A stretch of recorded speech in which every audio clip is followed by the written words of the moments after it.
Je m'appelle Rosaine Chambry-Le Pape et je suis responsable qualité, référente développement durable et responsabilité sociétale au sein de l'ESIAB. Je ne suis pas formée dans la qualité dans mon parcours universitaire. J'y suis arrivée par le biais de la formation continue. En fait, mon expertise initialement, c'était plutôt la formation continue et l'alternance.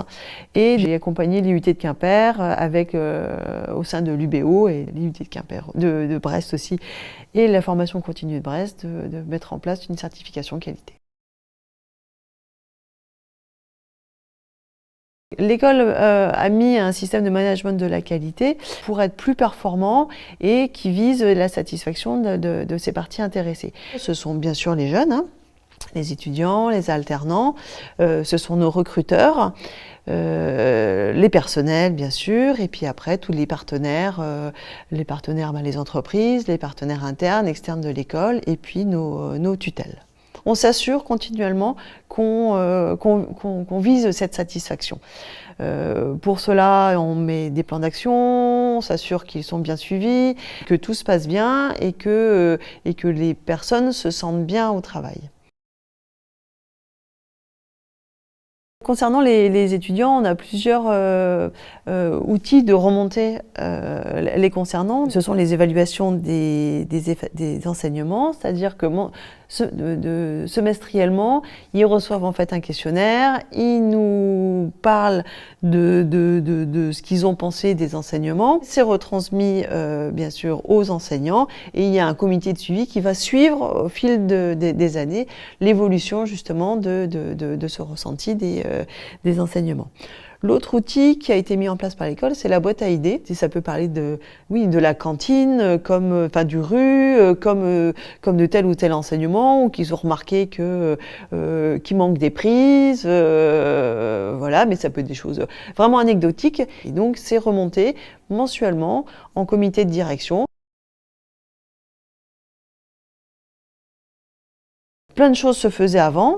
De manière individuelle. C'était vraiment des initiatives individuelles, des étudiants, des personnels. En termes de formation, bien entendu, il y avait beaucoup d'heures de formation sur la thématique.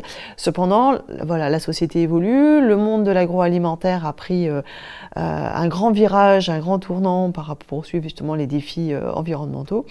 Et donc l'école se devait d'accélérer le mouvement et de l'intégrer à son système de management. Donc c'est ce qui est fait. Donc on a mis aussi des indicateurs, on suit notre évolution, entre autres sur la formation par exemple. On fait déjà des choses, mais on doit faire beaucoup mieux, on doit faire beaucoup plus. Et donc on est dans un processus d'amélioration continue. Donc là par exemple, on travaille beaucoup sur la notion d'égalité homme-femme. On a mis dernièrement des protections menstruelles gratuites, bio, à destination des jeunes sur les 2 sites. On travaille actuellement sur le harcèlement. On va travailler prochainement sur tout type de discrimination.